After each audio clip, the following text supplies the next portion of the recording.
Good evening, everybody. It's your girl, Chrissy, with another episode of Cipher Knowledge with Chrissy. Thank you so much for joining me. I don't know if you're booed up right now in the bed, snuggled buggy with your bunny, or if you're just chilling, loving on yourself. Either way, I appreciate you joining me on tonight's show. And I have a special guest. You guys, I can't wait for you to hear her story and find out what's going on. Adrienne. Yes, I said it hello. correct? Yes. Absolutely. Hey, introduce Yeah. yourself.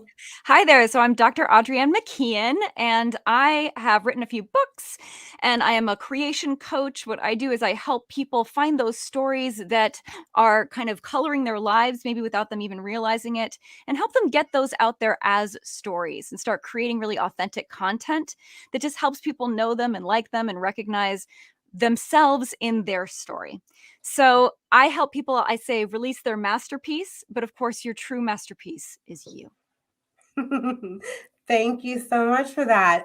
Thank you for being on the show. Thank you for agreeing to come on Valentine's Day. I'm pretty sure your husband's like, "What's going on? Like, this is our night." But tell him I said thank you.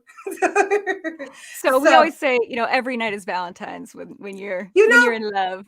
that's what I'm saying. I definitely don't do this glorified holiday whatsoever.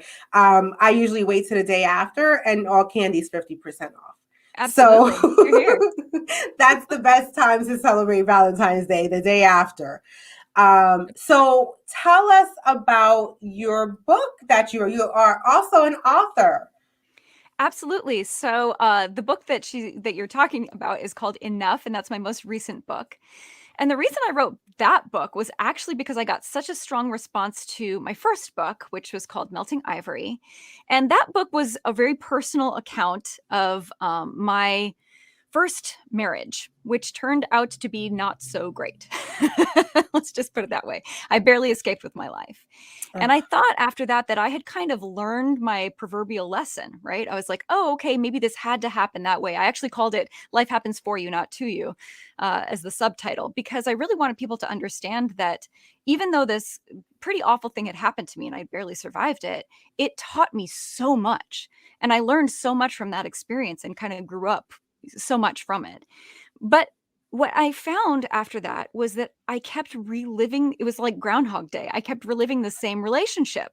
And it wasn't exactly as bad. It was like every time it would get a little bit better. And so I could call that progress.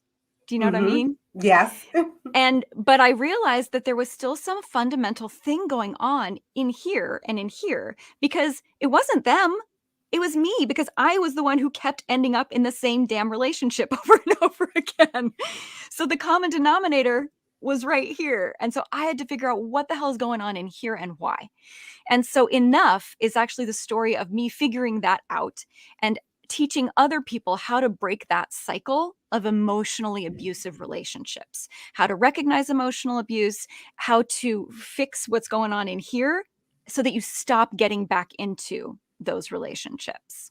That's such a great, because I actually, the audience knows, because I have the time that I set up questions as conversation starters, and then sometimes they'll join in and kind of change the dynamic of the show.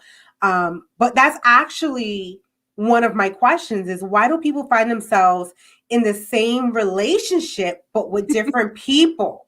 Mm-hmm. Yeah. And I think the reason that happens is because it's a reflection of the relationship that you have with yourself, whether you realize it or not. And that, again, goes way back to your childhood. That goes back to messages that you got before you even understood language, before you even knew what the heck was going on around you.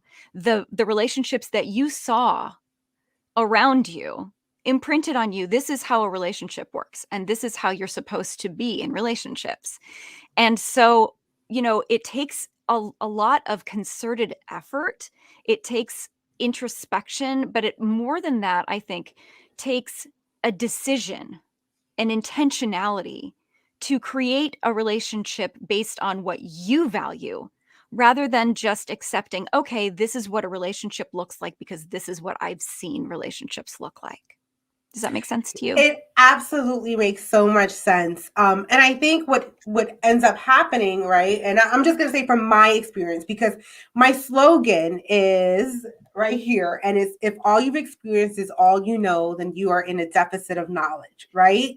Mm-hmm. So basically, if all you experienced and you haven't experienced other scenarios and situations, then they're non-existent to you, right? You don't know that they can exist. They're incomprehensible to you. So I find I was born and raised in the Bronx, New York, right? And just an urban environment, and just the demographics for what it is. I would usually see the same relationships across the span of my friends and their parents, right? Environmental or whatever the situation was. And it just repeated itself. It was the repeated cycle over and over and over again. And I definitely was one of those. And I would always blame the male. Like he was no good. He was not this. Da, da, da, da. It was all his fault, and never took accountability for my part in it. Right? Because, like you said, what's the common denominator? Me. And that right? I want to clarify really, really, really important here.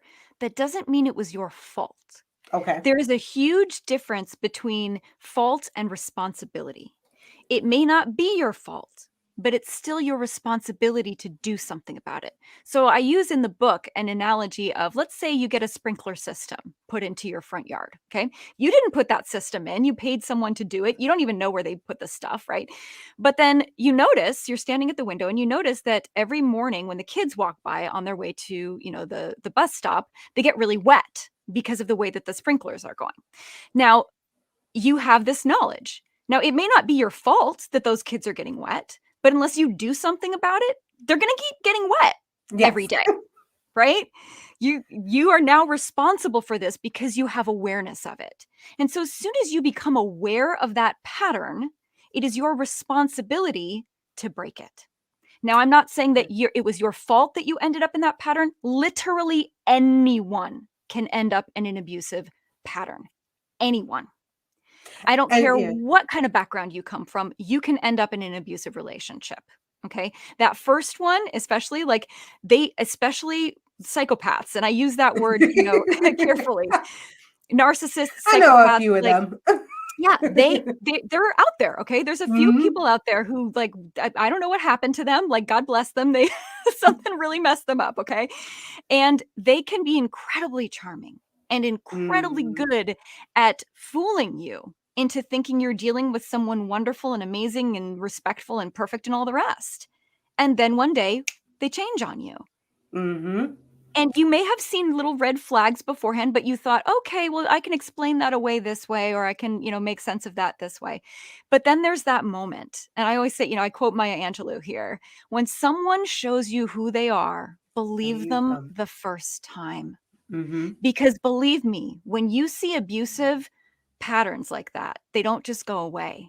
They ramp up and they ramp up and they ramp up until one day you're that frog in boiling water and you go, how the hell did I get in here? Right? Yes. Yeah.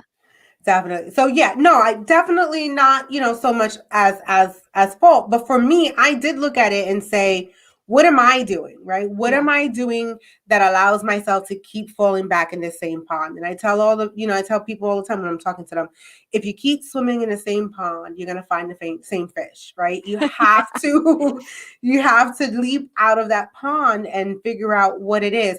I know with my first husband, I knew where my flaws lied. And I took my responsibility for that. It was a give and take, it was a give and take in that first marriage. But we live, we learn, and we got Talking Real who says totally agree. He knows, Talking Real knows. So, on that, does and I think there's so many ways we could take this next question. I think there's so many different branches of this question, which is, does unconditional love in a romantic relationship really exist? So here's what I think about that question. What do you mean by unconditional love? Because when you say unconditional love, I think what you think of is actually when someone loves you completely just as you are. that there's no condition that you have to change to be lovable. Do you I see love what I that. mean? I love that. Because when you say unconditional, people think, well, there's no conditions. Of course, there are conditions. There have to be. If you're not being treated with respect, if you're not being respectful, that's not love. You can call it a number of other things: obsession, lust, attraction. There's all kinds of feelings, right? That make Mm-hmm. us, that make up like in love. But when you talk about love, I see love as an act. Love is Thank an you. active Okay. verb. It is something you do. You choose to love someone. And love is something that you co-create together. Mm-hmm. You see? But when you say unconditional love, what I hear is, I love you just the way you are, and I don't have any conditions for you to be loved by me. I just love you because you are you. I love that so much because when we look at some of those emotional abuses, right? That's some of the manipulation that kind of comes in play Oh yeah. is if you love me unconditionally, you wouldn't, you would take Mm-hmm. you blah dot dot dot dot fill in the blank, or you Right. would do this for me, or If I you wouldn't really have loved to, me. yeah, Yep. Yep. you and that manipulation is there because then you start thinking like, do I really love this person? Like, Uh-huh. wait, maybe I'm not showing them right. Maybe I'm not showing them. Maybe I need to, and I feel like the manipulators know Oh yeah. where, they play that And game. maybe not consciously. And that's the other thing, I really believe most abusers aren't aware that they're being abusers. I know that because for a while I became an abuser. I became an abuser, Chrissy, because I picked up those traits and those habits. And I said, okay, this is how someone wins a relationship, right? I kept losing. I kept being the loser and ending up in this messed up situation. So I said, all right, well, they're the winner. So I'm going to act like them. And I started mistreating the people around me. And they started saying, hey, wait a second. I didn't sign up for that. And I lost a lot of people that I really cared about. And so that's when I had to go, whoa, whoa, whoa, whoa, whoa, whoa, what the hell's going on here? And really turn the spotlight inward and figure out, how do I love me first? How do I treat me the way I want to be treated? And then just let that seep out and on to other people around me. Because love, again, you have to create it. It is something that you make. And so you create it in here and then it flows out. That, back in season 1, I had he used to work in a domestic violence task force out in North Carolina. And we did have a whole episode on domestic violence. And one of the things that I had talked about on that episode was I saw my father was abusive, physically abusive to my mother, physically, emotionally, financially, verbally, because there's so many different forms of abuse. Oh yeah. And They all tie in together. they Yeah. do. And I had swore, I and I'm very honest with my mom about this. And I told her, I said, I was more upset at you for allowing the abuse than I was at him. Not that I that so agreed. I Yeah. hear that it's so common. It's so Yeah. common, Chrissy. Yeah. And then I was so my feet were so dug into the ground that I was never going to allow a man to abuse me in any way, shape, or form. That's why I say for my first husband that I know where my fault was. And my fault was that I didn't treat him like a man. I would berate him and break him down and just like stole his manhood from him in that sense. And Yeah. I wanted so much not to be abused, like you said, that I became the abuser. Definitely. And it's really easy. It's terrifyingly easy to do. It really, really is. And so I want to say, to anyone out there who may have been an abuser or who perhaps currently is an abuser, like, it's hard to break that cycle. It is. I feel for you. But again, even if it's not your fault, it's still your responsibility to do something about that. Do your own inner work. Take your own pain and stop putting it onto other people. Because pain is actually incredibly useful. We think of pain as this thing that we always have to avoid, right? We go through all kinds of crazy manipulations in our lives to avoid pain. We will drink, we will smoke, we will watch way too much TV, we'll have sex, we'll do all these things just to like be on Facebook, whatever it is, to just not feel discomfort. Okay. Mm-hmm. That discomfort is useful to you. That pain has a lesson for you. And if you can take the time to just confront it and finally feel it, Mm-hmm. it will give you a gift. And every time you take away somebody else's pain by allowing them to hurt you, you take away their opportunity to learn from their own pain. That's amazing. Like I'm just sitting back and I keep talking.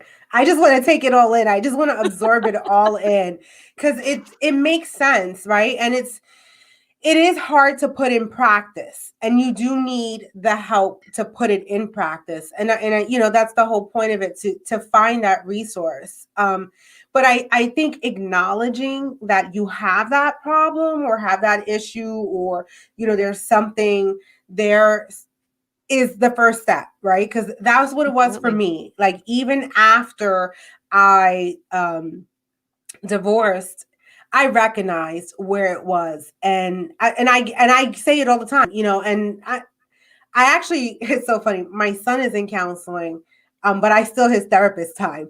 Like, and it was so funny because I'm like, hey, because I feel like we're talking like girlfriends, and I'll talk to her and we'll kind of talk things out, not even about my son, just about me and her. And then the other day I did that to my son while he was in the middle of his session because they FaceTime, and I didn't realize he set Alexa on a timer. He gave me 5 minutes with his therapist. And then he was like, time, give me my phone back.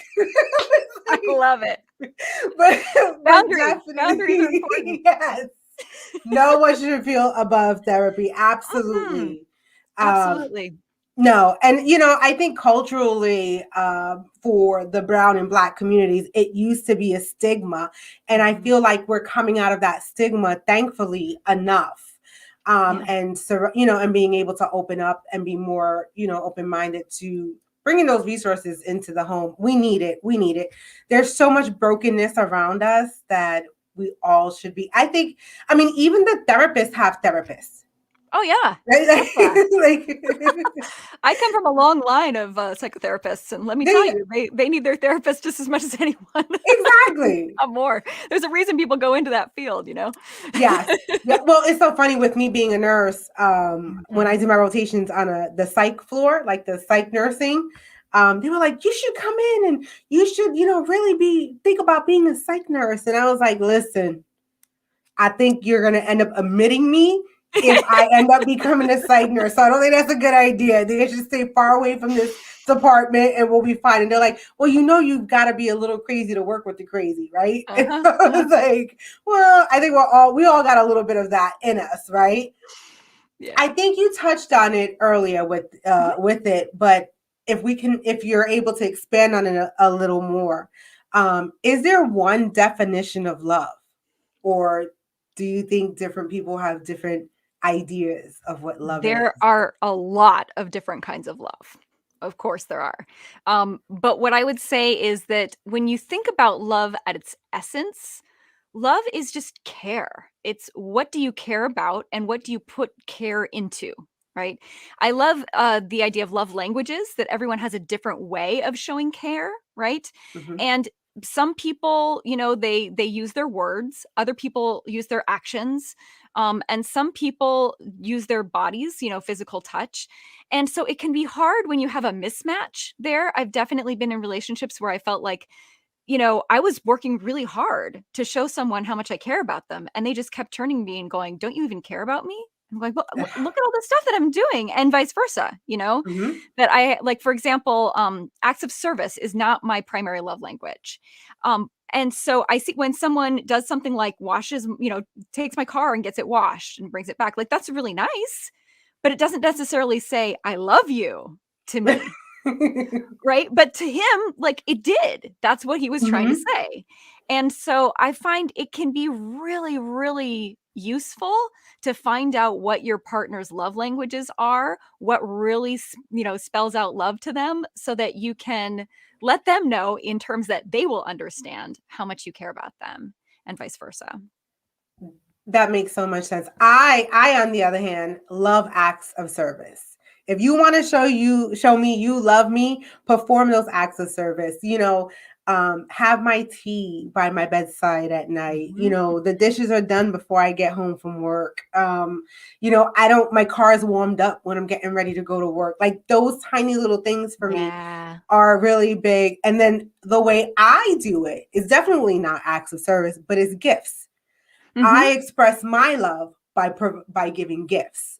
So I'm buying you something, or I'm making you something, or like it's always, and I'm Yeah. very thoughtful in my gift giving. Like you Mhm. will never get a gift from me that was just a gift card or something like that. It's always I put so much. I will sit home and make like this year for Christmas for my granddaughters.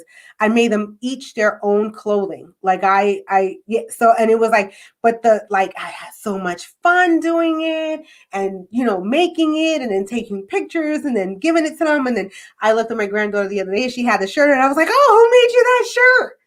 She's like, you think, Grammy? I was like, I know. But that's definitely how so I never did a love language except knowing that but there are subcategories, right? Because the other part is for me is being needed. Like I need you to need me. Mm. Like can you help me with this? Oh, sure. Can stuff Yeah, like so I that. think again that goes back to acts of service, that they appreciate your acts of service, they recognize that, I think for me, like gift giving has never been a big thing because my family weren't big gift givers. And so I think a lot of it comes from your family background, how affection was shown within your family structure, right?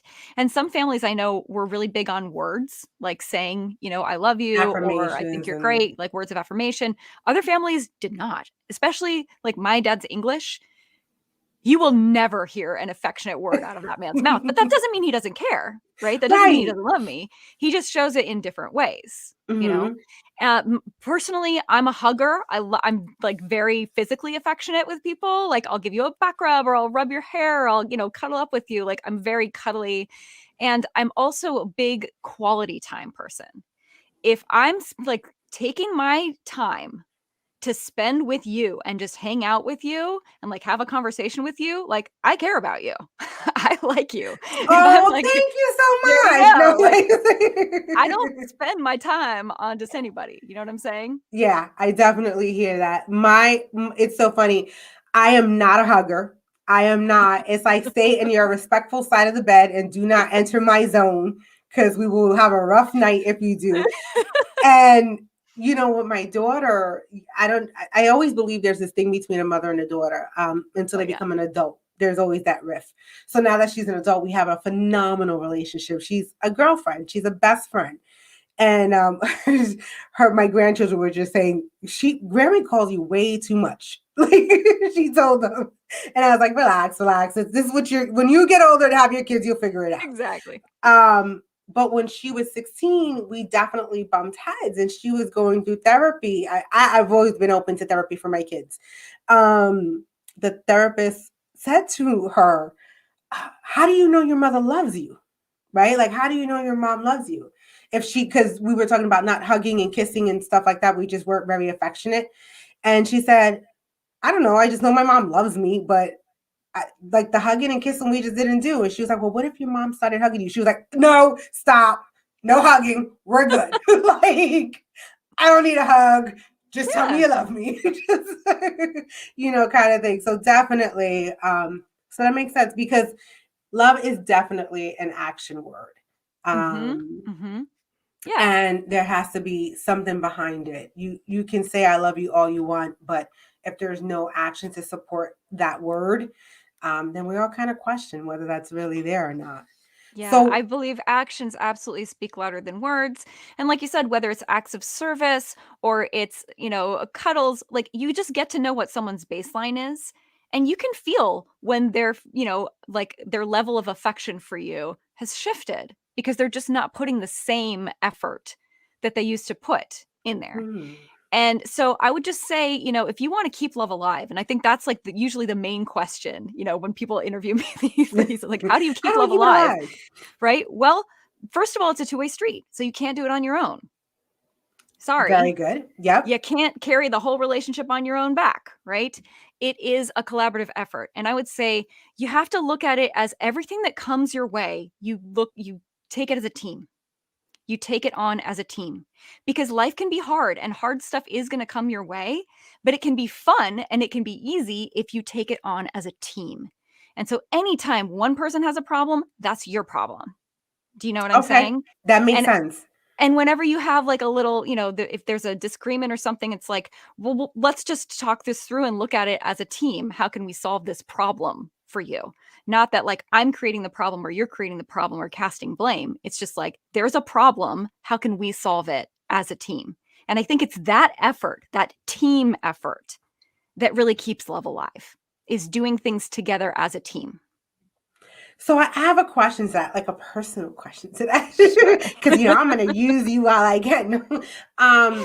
What if you have a partner who Mhm. most of the time can do that, right? You can work as a team together, but then there's just these certain moments that it just doesn't register. What happens? Do you throw the whole relationship away and say, Of course not. No, you just let them have their space, Sometimes it's just like they're in a mood or you're in a mood, right? And sometimes it's just not working, and you just need to let them process those emotions on their own or with somebody else, because you don't have to be all things to your partner, right? They can have best friends, they can have their therapist, they can have other people to help them work through their own stuff. Okay. And so sometimes you just got to give them a while to work through their stuff, and then they'll come back to you and be like, you know what? I shouldn't have talked to you like that. Now let's look at the problem and see if we can work together. awesome? You know? I actually put a disclaimer out. I let everybody know. It is so funny when my kids come and I'm like, listen, let me add my disclaimer. I am not in a really good mood right now. I had a rough day. If it's something stupid, please do not ask me because I am not in the mood. So what do you need now? They'll be like, oh, we come back later. Exactly. We'll Well, and I later. think that's really self-responsible. That's really self-responsible of you to just recognize, like, I'm not in the right frame of mind for that right now. This is not my problem-solving mode. Okay, No. come back later if you want to solve a problem. Like, I'm not in problem-solving mode. This is And not. yeah, I think that's important too, that like when somebody comes to you and they're upset, a lot of the time you just want to know, like, hey, am I just listening? Am I holding space for you right now so that you can be upset, or are we trying to solve a problem? Because if you're trying to problem solve and they just want to be upset, that is never going to work. Nope. And it's so funny because I'll usually start the conversation with, I don't need you to fix anything. I just need you to listen.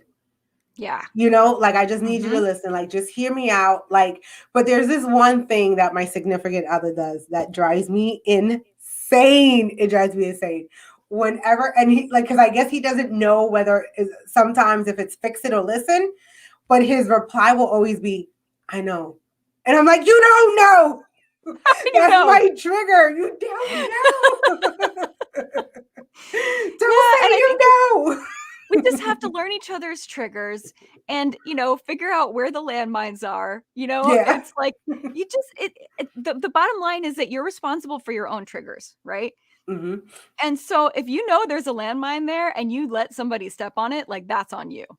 If you didn't know it was there and then they stepped on it, it's like, okay, that's a landmine. Now we both know where that is.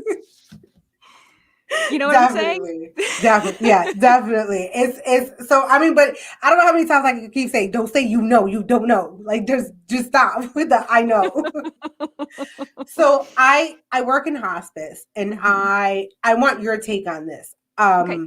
I am fortunate to meet couples that have been married for years, 60 years, 70 years, because the population I'm dealing with are in their 80s, 90s, even 100. I just had a 104-year-old lady, and the question that I ask all the time is, how did you sustain marriage for that long? And the answer I usually get kind of surfaces around, you have to love them more than you love yourself. In the sense that, not that you don't love yourself, but you have to love them more, that that when it gets rough, you guys are going to work through that and not give up easily on each other?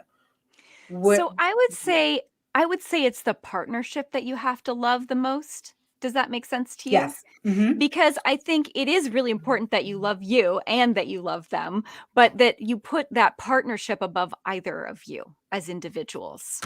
That you have to look at it as like an entity in and of itself. Have you ever noticed that when you're with the right person, it's like you create this energy that's bigger than both of you and better than both of you, and you both become better people just by being a part of that relationship?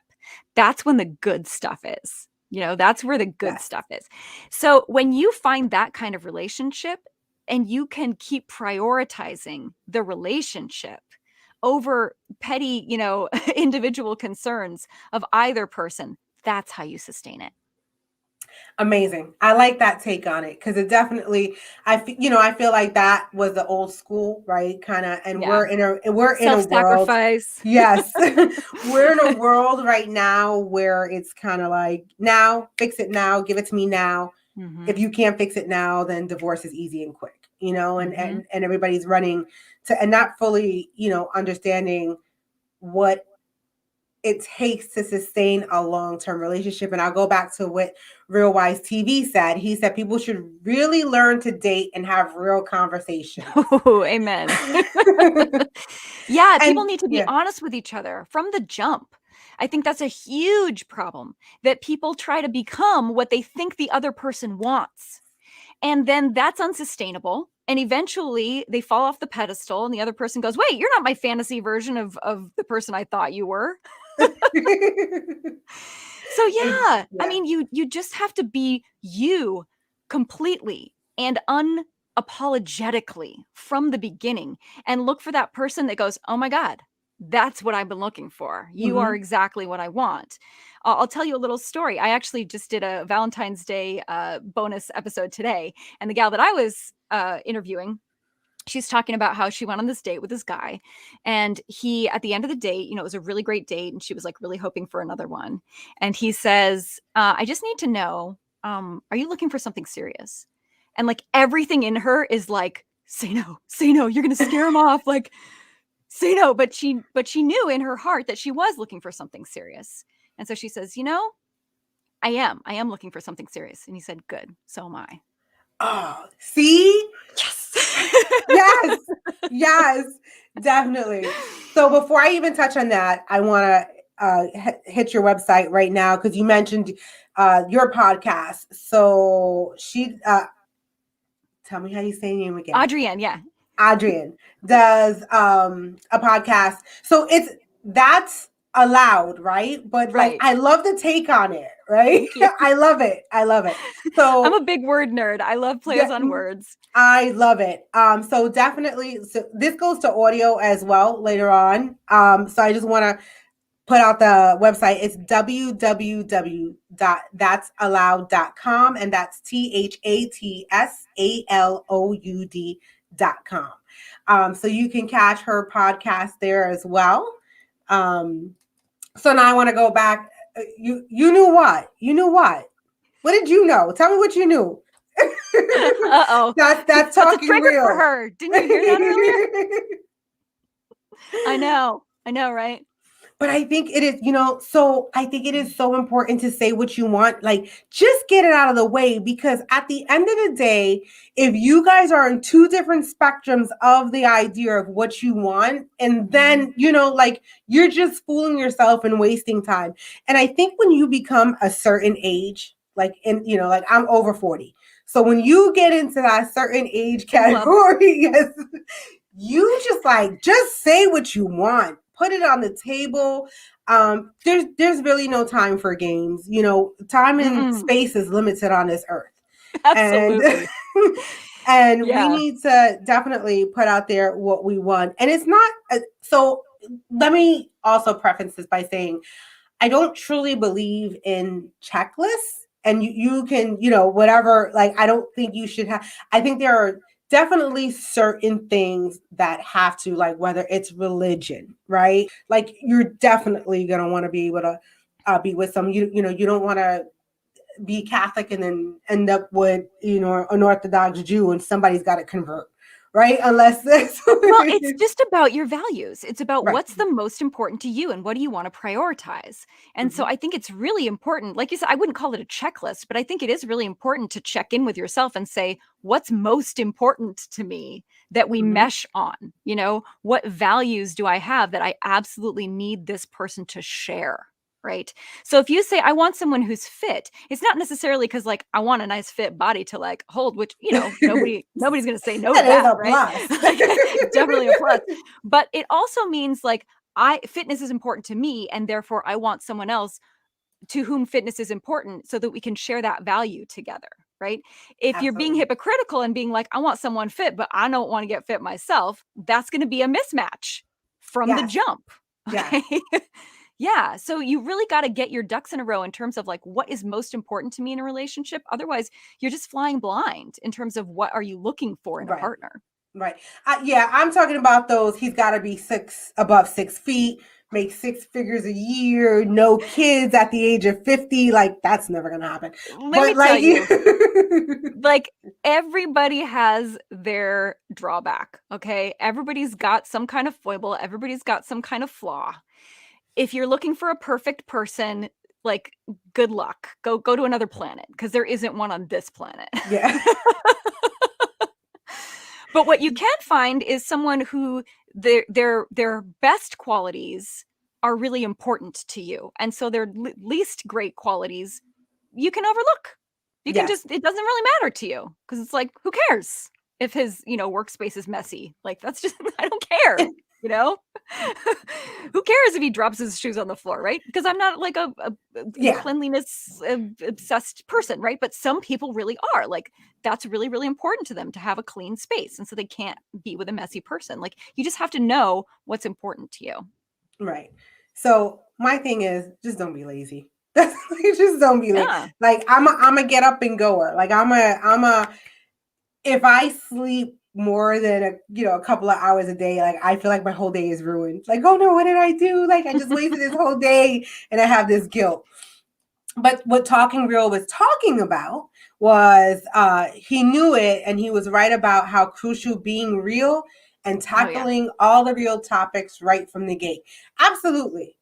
Absolutely. Because, 100%. yeah, because like you were saying with this woman that you had on your podcast, had she said, no, I'm not looking for anything serious, thinking that she's going to scare him, his mind is like, I am looking for something serious. And now he's like, well, I don't even want to deal with her. Like, I'm not going to invest the time that I would have invested because, and meanwhile, the whole time she's like, not realizing she sabotaged herself. Right. Well, and the other thing is, if you do say to someone like, no, I'm not looking for something serious, then guess what? You just signed yourself up for a waste of your time, essentially, because like yeah. that, they're not looking for something serious. And so now nothing serious is going to happen. So Yeah, and I think that's why the bother? pitfall a lot of women fall into, right? No, I'm not looking for anything serious. Meanwhile, she's already naming your babies and like And on the first date. well, and the thing is like, dude, if you aren't looking for something serious, great. Like go for that, Mhm. but be honest about that from the jump too. Like don't rope in somebody. Do you know what I'm saying? Like I think it's Yeah. just I feel like you need to have enthusiastic consent for everything. And I'm not just talking about sex. You need to have somebody enthusiastic about the kind of relationship that you're looking for. You need to have somebody enthusiastic about the kind of activities that you want to spend your time doing. Like if you love walking and hiking and you're with someone who would much rather just be sitting in front of the TV and does not want to be out there with you, like that's just not going to go well for either of you. And So you're you not going to have change to them. no, you're not gonna and okay, let me say this so loud and clear, okay? Even if you wanted to change somebody, it's a terrible, terrible idea. If somebody doesn't change for their own reasons, it's not gonna be sustainable for them, it's not gonna be real for them, and it's not gonna last. You need to decide, can I love this person exactly as they are with my whole heart? If the answer to that question is no, you need to get out of there now for both of your sakes. If you can, however, accept them completely the way they are and not expect them to change, then wonderful, go for it. And if they end up changing down the road for their own reasons, bonus. But do not ever, ever, ever go into a relationship thinking, oh, everything's perfect except this one thing, but I can change that. No. Mm-hmm. No, you can't.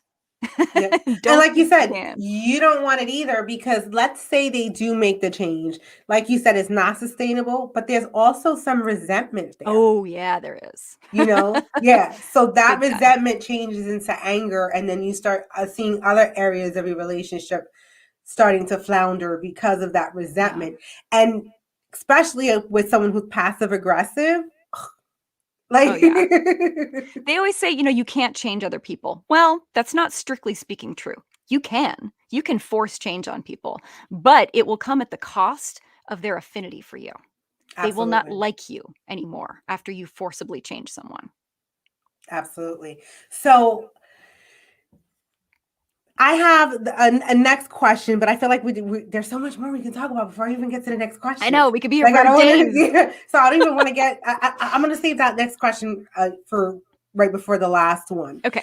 But if you don't mind sharing, where was the light in you to realize that you needed to get out of that detrimental relationship that you were in? Which one?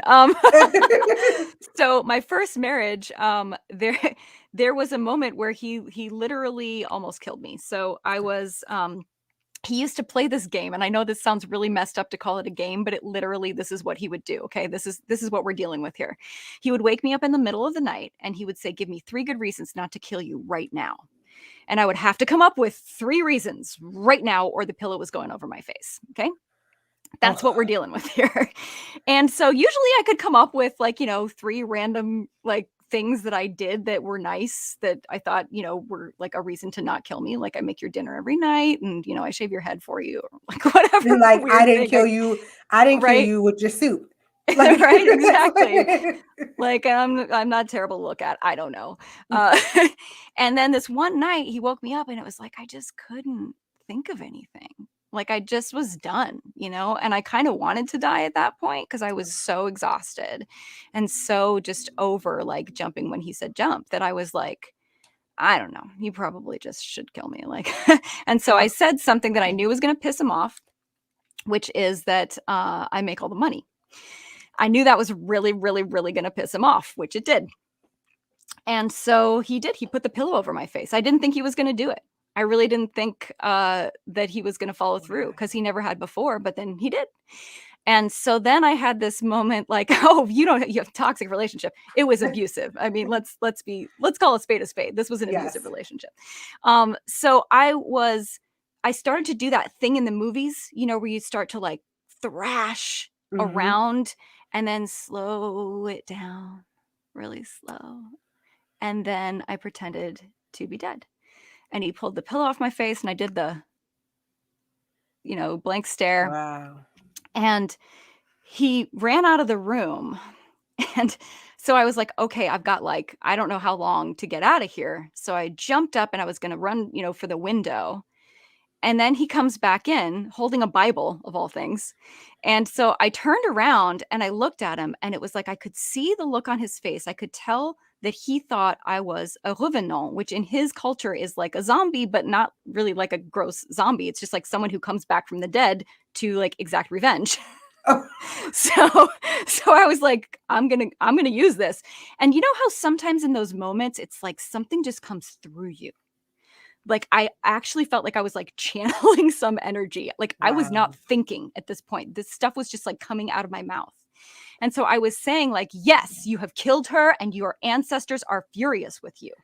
And so what you need to do is you need to go outside and pray for forgiveness. And you need to pour libations on the ground, and you need to beg your ancestors to bring this woman back. I want to laugh, but it's it's not funny. But it's I know, this was my life, right? It was such a weird movie moment. And so he runs outside and he's doing that. So I just lay back down on the bed like I had been, and he comes back in and he's like, Chérie, are you okay? And I was like, whoa, what's going on?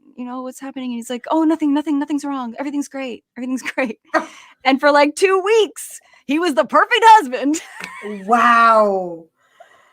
just so Wow. chastened and thought like, oh man, I almost killed her. Like, oh boy, I can't do that again. But then, and I thought, okay, I fixed him. I should have done this a long time ago. I fixed him. No. Things started to go back downhill. The tension started to ramp up again. And when that happened, I was like, he's never going to stop until I'm dead. He's never going to stop until I'm dead. And so there was that light bulb moment where I was like, I have to get out of this. And I don't know how, but I know I do. But I was open at that point to help. And then help came. A girlfriend of mine offered me her apartment while she was out of the country. And I said, thank you, but I can't. And she was like, what do you mean you can't? And I was like, well, because he'd be so mad. And she's like, okay, hold on. Hold up, girlfriend. So she took it upon herself to basically get me out of there. Wow.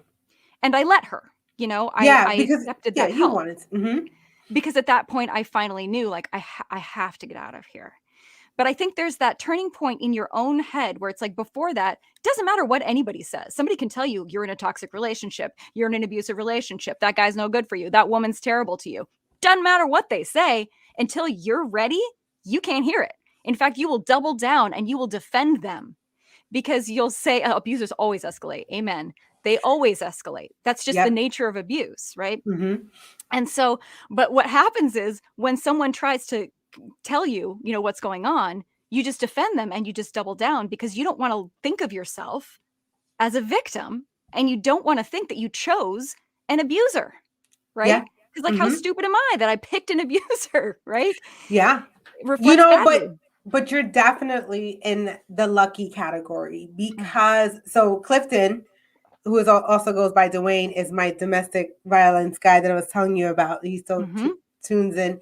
And when we were talking, he said statistically 75% of women do not make it out of abusive relationships alive. That's right.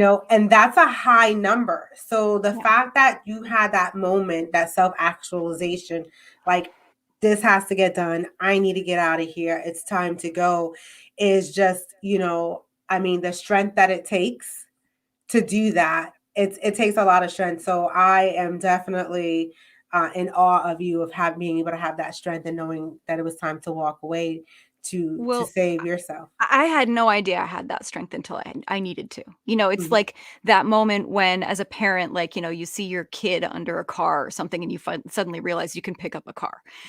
It's just in that moment, that is the strength that I needed. And so that was the strength that I found. I had no idea that I had that in me. Talking Real says, I believe that is love's weakness of many, believing we can change a person despite what is right in front of our face. Absolutely. Yep. Absolutely. So the reason I asked that was because I knew what my next question was, and I wanted it to kind of lead up to this. And I wanted you, because I think you know this so well, right? Which is, what does self-love look like? That is such a great question, because I think so many of us, it's like somebody says, well, just love yourself. And you're like, I'm sorry, what? Love, self? What do these things mean? Right? Like, I don't even know where to start. You just have no idea. And so I think what it is staying loyal to your joy is what it looks like.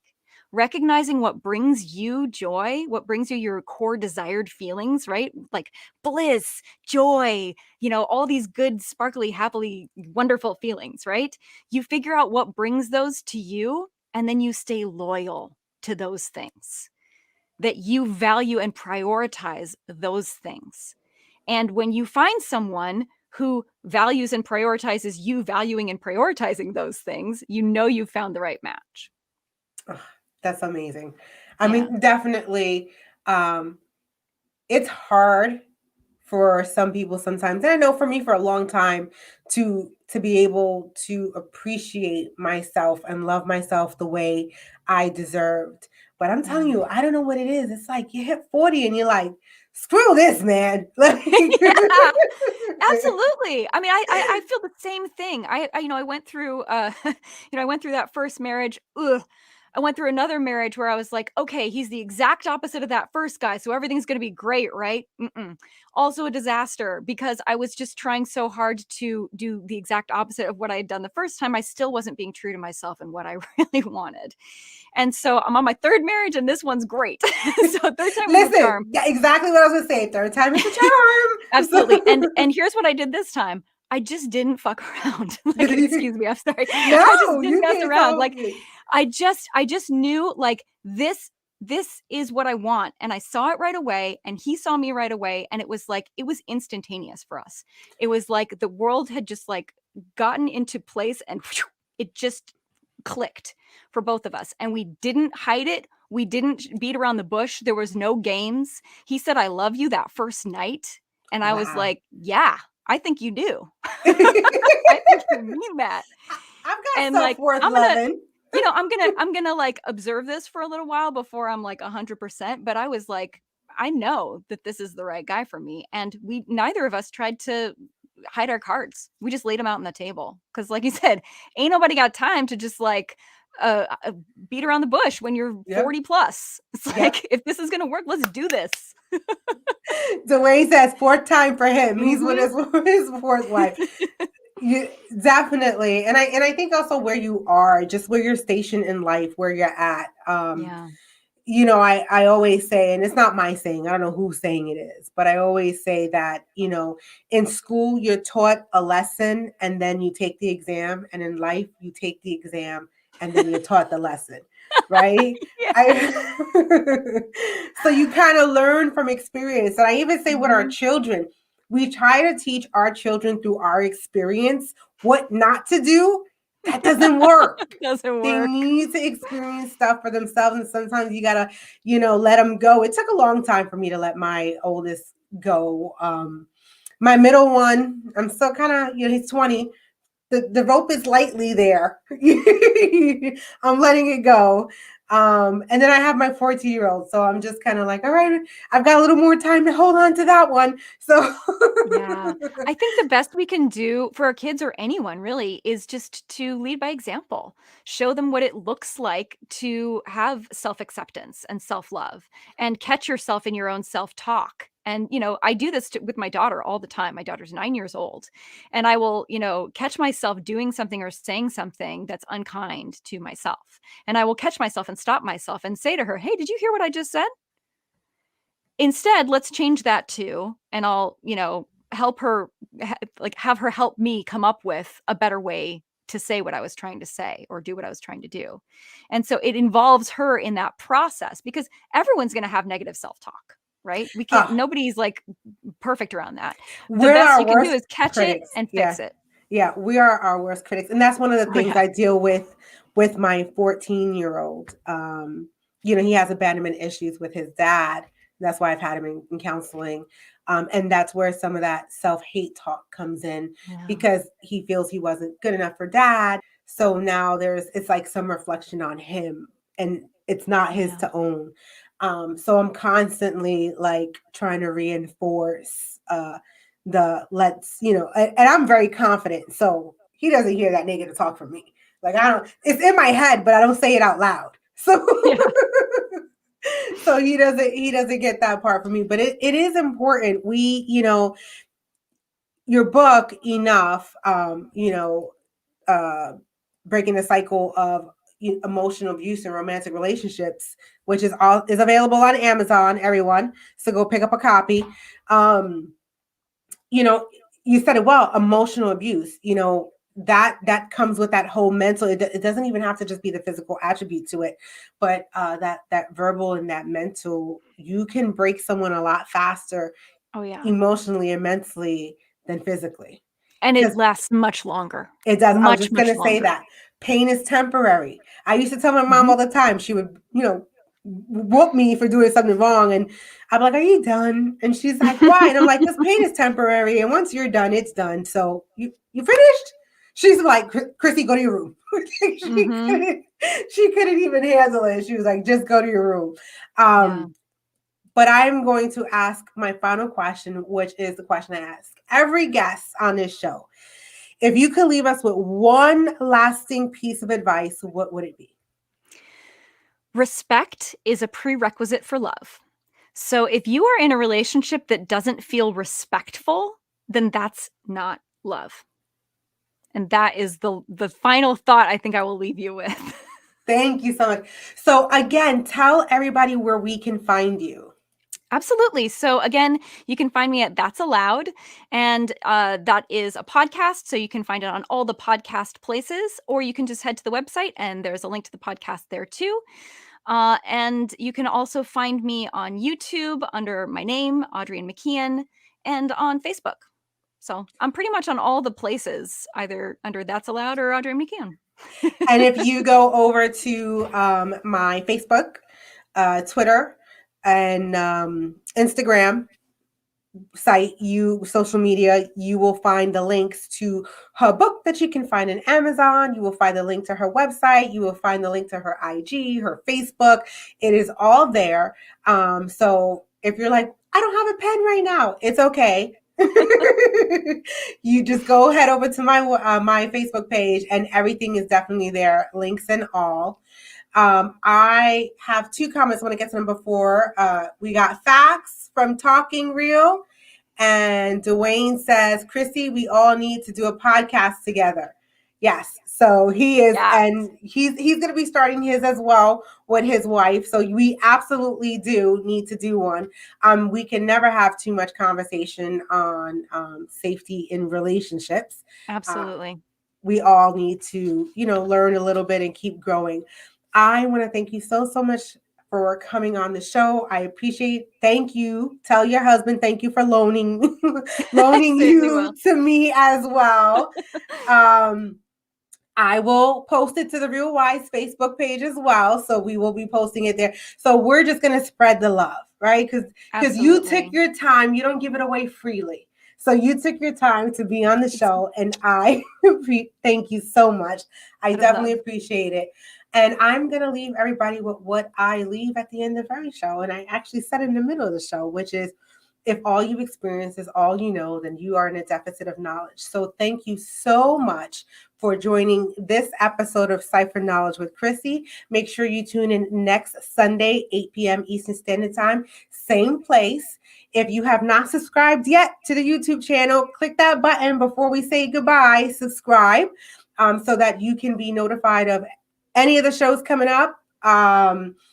Last comment, Talking Real says, great show, a very much needed topic. Yes. Make sure you also go and like That's Allowed over on Facebook, YouTube, Instagram, Twitter. Are you on Twitter too? I'm on Twitter. I'm on Twitter. Yes. So spread the love. So listen, everybody, have a great evening. Thank you for tuning in. Kiss your loved one if they're with you. If you're by yourself, kiss yourself. Love on yourself. It's all good. Everybody have a great evening.